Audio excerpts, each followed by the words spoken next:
identified us, any sin that we thought followed us around, God, is broken. God, you left it in the grave, Jesus, and you rose again.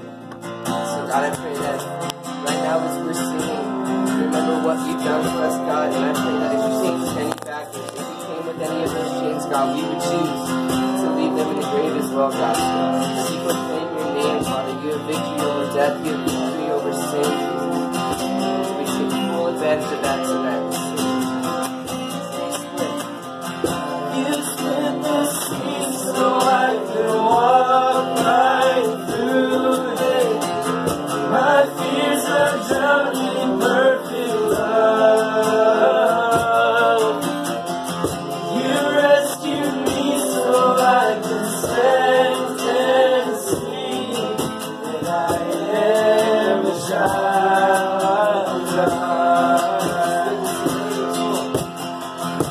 You split the sea so I could walk right through it. My fears are drowned in perfect love. You rescued me so I could stand and sing that I am a child of God.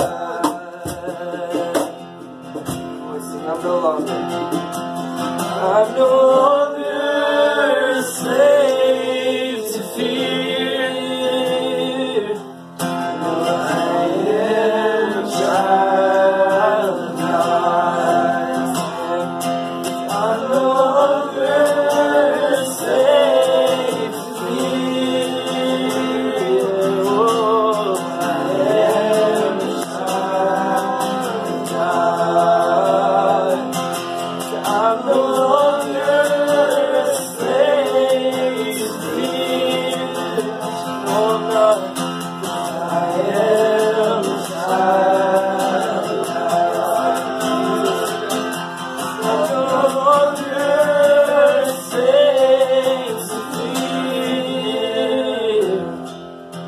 I am a child of God. Thank you, Jesus, for calling us your children, for giving us a home, Father, for calling us home, Jesus, for that walk that we've been through, God, to get to you. And if that's not our story, for the walk that you're going to take us on, Father, to reach you, to turn around and find you, Jesus. Thank you for your grace. In Jesus' name, amen.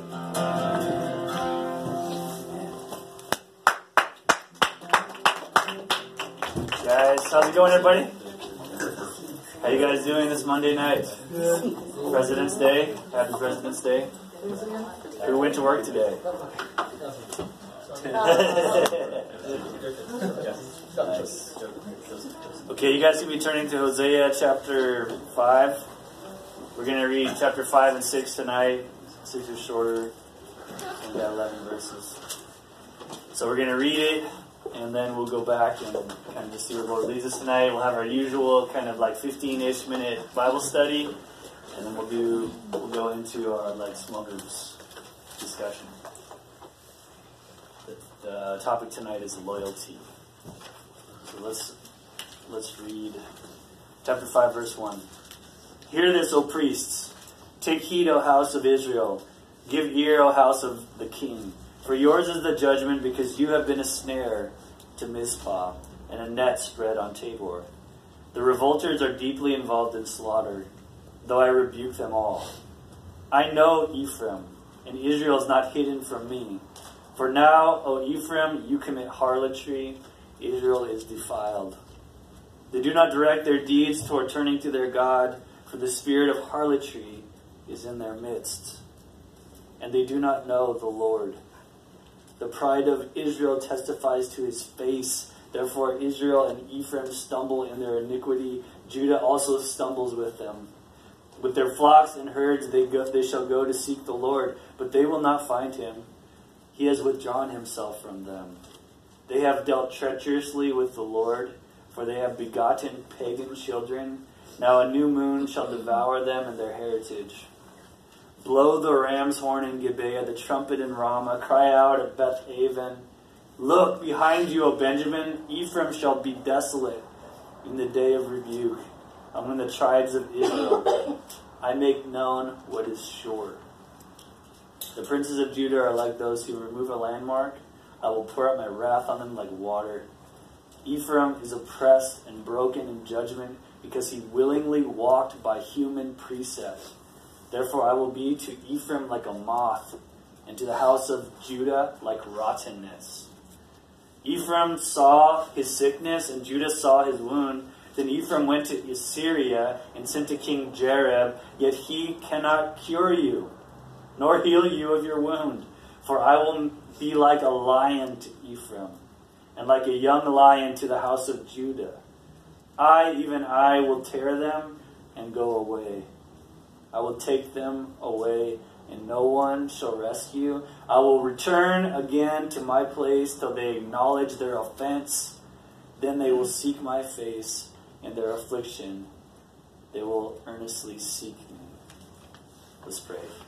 God, thank you again for just a chance to come together like this with brothers and sisters, to seek you, to hear from you, to read your word together like you said to do. And we know you're speaking. So speak to each of us individually. Speak to us where we need to hear it. Let us apply it to ourselves and not to someone else first. Let us receive it deep in our souls and be clean, Lord. And we just thank you that you give yourself, that you're, God, you're better than we could imagine. You're infinitely good. You're infinitely loving. You're infinitely loyal. We pray that those things would come out tonight, and that we would experience that part of your character. In your name we pray. Amen. Amen. Okay, guys, so quick background again. Hosea. Hosea is the book. It's one of the prophets of the Old Testament. I keep forgetting if it's a major or minor prophet because it's right in the middle. The minor ones are little. I think it's included in the minor ones. You got Isaiah, Jeremiah, Ezekiel, Daniel. They're major because they're longer. And then Hosea is like leading right into the little ones, the little size books. They're not less important. So Hosea is prophesying, and we're halfway through the book. His ministry, it doesn't give like landmarks like time in the chronology, like the timeline here. So he ministered, or he's prophesied. His ministry lasted for 40 years. From like 755-ish to about 715 BC or BCE. So he's preaching like the whole time, and he's telling the people in the northern kingdom this stuff that we're reading in this book, and he repeats it. You know, like this is not all he said for 40 years. Like you can't read it in 12 chapters. He said it in different times, in different places. These were his messages that he wrote down and he gave and he passed on, but he also just was always, he was basically living this message, as we also saw with his life when he goes to marry Gomer. God had him go marry Gomer. God had already talked through like Isaiah and Jeremiah about how Israel is like his wife. It's a spiritual relationship. They made a spiritual covenant with God on Mount Sinai, and so they're his wife, they're his bride. And when they commit adultery, like when they worship idols, they're committing spiritual adultery. And so that's what this whole book's about. God actually tells Hosea, beyond what he told Isaiah and Ezekiel to do, different things, but he tells Hosea to go and get a wife who actually is a prostitute. So from downtown, she's a prostitute. She's a sex slave. She's a stripper, or whatever. He went and got her to be his wife. And this is his real life. It's hard for us to imagine. There's very few verses that describe it, but you can imagine what it was like for him. You know, like he took her to be his wife. They had kids together. They were together for years. He loved her. And then she went back to that life. And it doesn't give the reasons why. You can imagine those too. It's all speculation.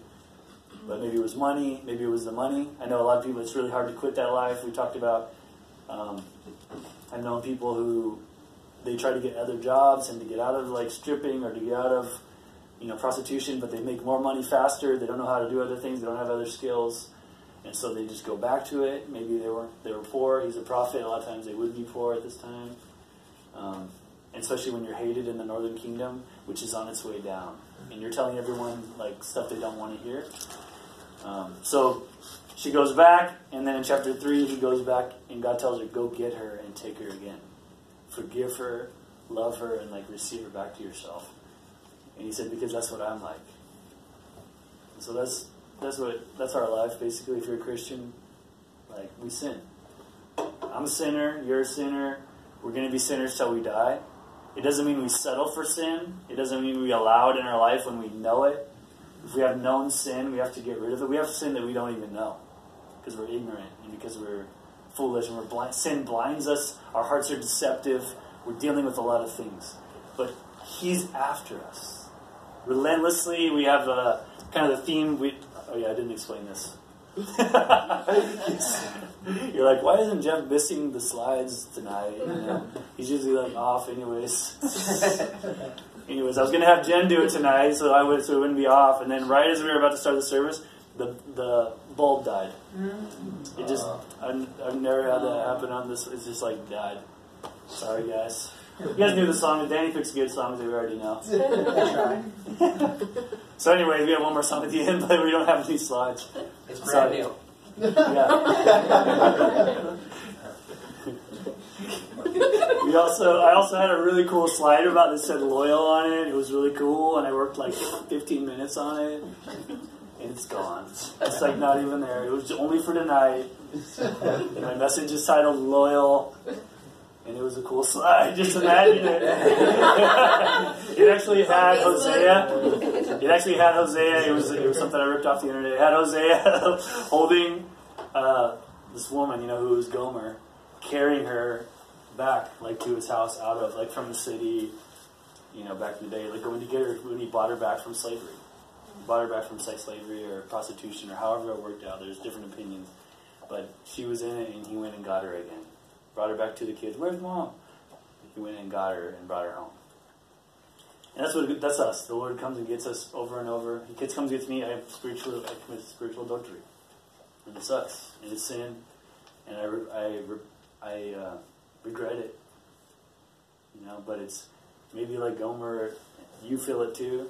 And you feel like you're a spiritual harlot or prostitute because of all your failure. You feel like a hypocrite maybe. The word harlot or prostitute here, it's the same word as like marsh or like a stinking marsh. That's the word that they use in Hebrew for harlot. And maybe you feel like that, like you're just a stinking person. Your sin stinks and you shouldn't, like John was saying earlier, you don't deserve communion, you don't deserve to pray, you're a hypocrite, you've been disloyal. She betrayed him, the opposite of loyal, it's treachery and stuff. She betrayed, but he went and got her. And now the message just continues. It's God speaking to Israel through Hosea. Hosea is speaking. Joseph, would you read the definition of loyalty? We just as we go into it, we're going to just meditate on that idea or that word tonight, and I'm going to show you why when we get to it. So the definition here on Google for loyal is giving or showing firm and constant support or allegiance to a person or institution. And some synonyms for the word loyal are faithful, true, true-hearted, devoted, constant, steadfast, dependable, reliable, trustworthy. Okay, so going back into the context, into the chapter, we're not going to have time, the way our format goes. We don't have time to go deep into every verse or anything. You guys can do that on your own later. But we want to discuss the main ideas and the main themes. The background of this chapter, Jeroboam, they're in the northern kingdom. Remember, I told you guys how, you guys know, a lot of you, how the northern kingdom and the southern kingdom used to be one kingdom. Judah and Israel were 12 tribes together. Solomon got into sin. He had these bad relationships. Jeroboam was one of them. He exiled Jeroboam when he was alive. When Solomon died, Jeroboam came back. A bunch of people brought him. He was the leader of a labor union.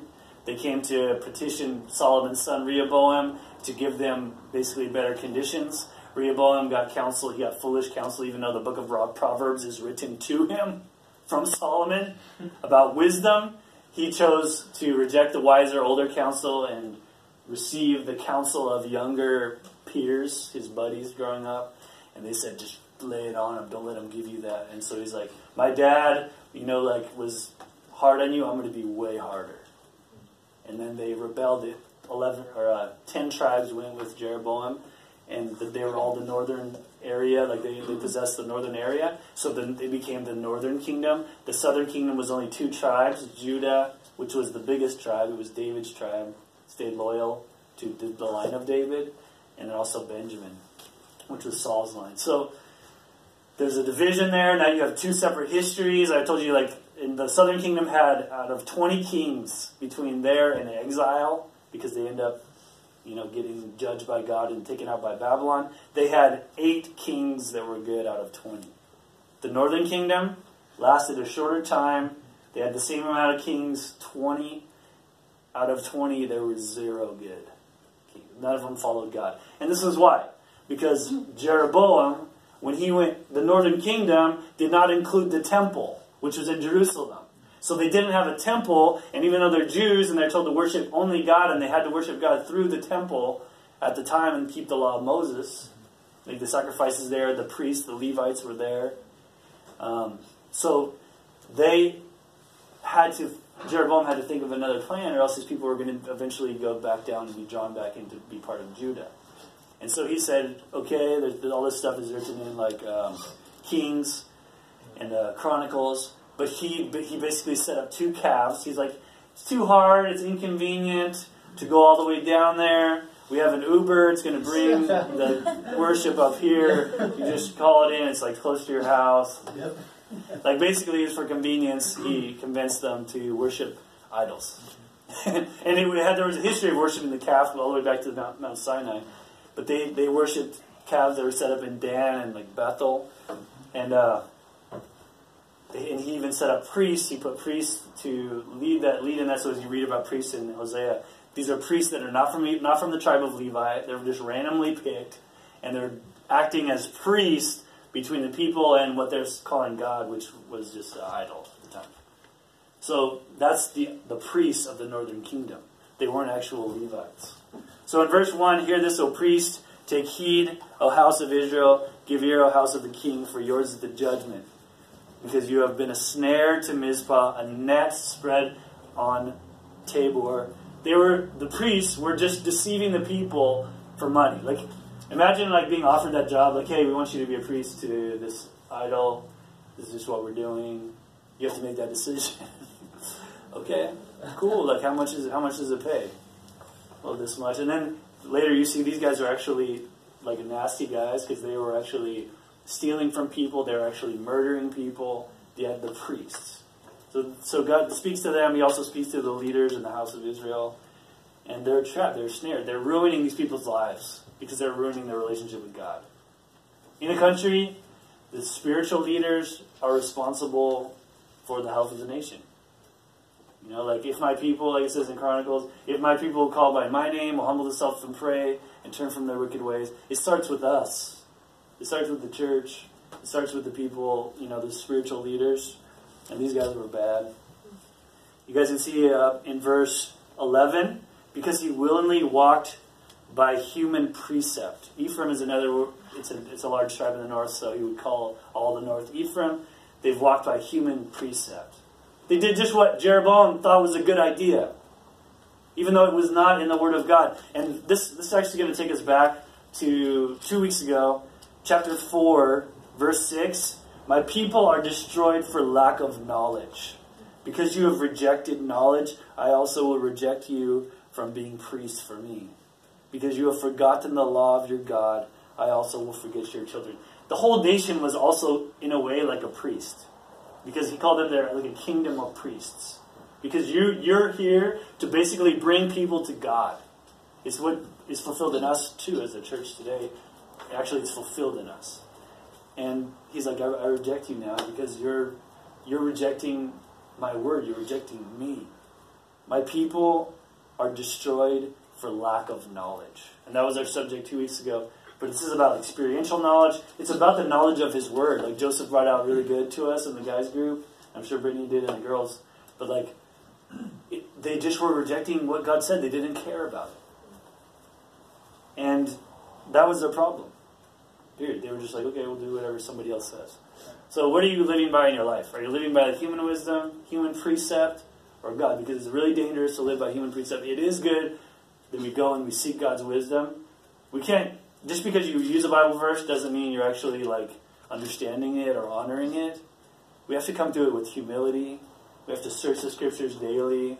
We have to reason. There's all kinds of cults and twisting of the scriptures, but we've got to honor this. Like that would be a lack of knowledge.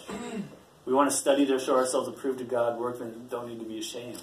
They had total need for shame. God is shaming them because they didn't know the word and they weren't following it. Now, chapter 6, there's so much in chapter 5. One last thing I want to say about chapter 5.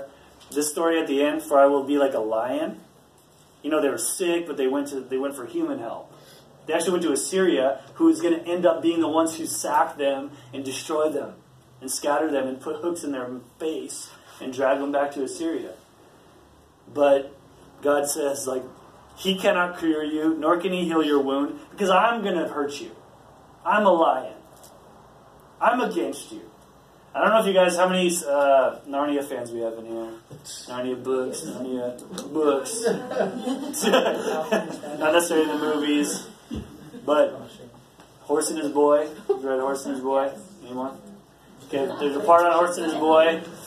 We're going to read these again. When I was reading with my kids, it's like so exciting. We also have audiobooks, like on CD you put in your car, like a long road trip.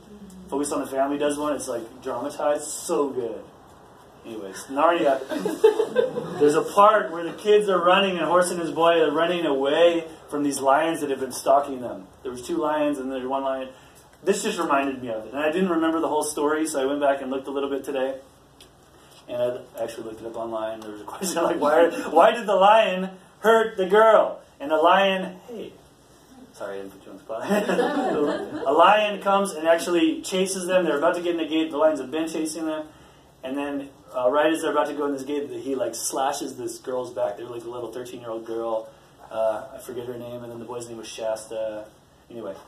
Well, later on, when she meets Aslan, he's like, hey, that was me. I was that lion. And there's all this purpose in it. But C.S. Lewis is showing, like, and he says, I did that because she was escaping, she was part of a royal family, and she was escaping an arranged marriage, and that's how she gets, like, out in the wild and stuff. And to do that, a girl her age who was a servant girl was supposed to watch her and be responsible for her. She gave her, she drugged her and made her fall asleep. And so that girl got beat, and she knew she was going to get beat. And there's a line where she doesn't care about her; she's just going to get away. So that girl got beat and like whipped. And Aslan later says, "What you did to that girl, I got exactly stripe for stripe, scratch for scratch, blood for blood, pain for pain, back to you." And when I was reading the comments on one, like on this question, the core questions, this guy's like, and that's why I hate Aslan, and you shouldn't do that to kids. And C.S. Lewis had a big problem with him, and it's like, no, that's like the no spanking people, like the Bible. There's reaping and sowing, and kids have to learn it. Actually, it doesn't matter. Like you can't learn it once you're like 25. You can't just start learning like discipline yourself for reaping and sowing consequences. Mm-hmm. It starts there, and God is part of that. God is part of the natural, and that's why it's a lion.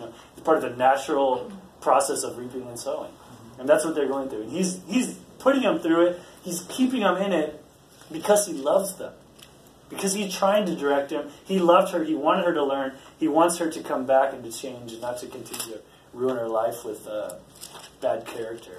Okay, we're going to just finish with chapter 6 here. Come and let us return to the Lord. For He has torn, but He will heal us. He has stricken, but He will bind us up. After 2 days He will revive us. On the 3rd day He will raise us up, that we may live in His sight. Let us pursue the knowledge of the Lord.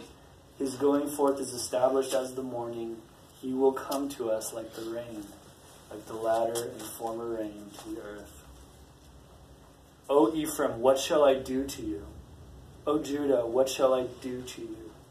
For your faithfulness is like a morning cloud, and like the early dew, it goes away.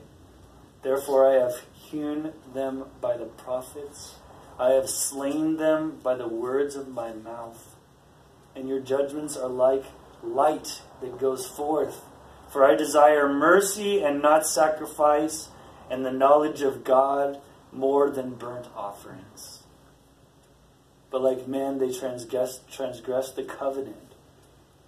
There they dealt treacherously with me. Gilead is a city of evildoers, and defiled with blood, as bands of robbers lie in wait for a man. So the company of priests murder on the way to Shechem. Surely they commit lewdness or perversion. I have seen a horrible thing in the house of Israel. There is the harlotry of Ephraim. Israel is defiled. Also, O Judah, a harvest is appointed for you when I return the captives of my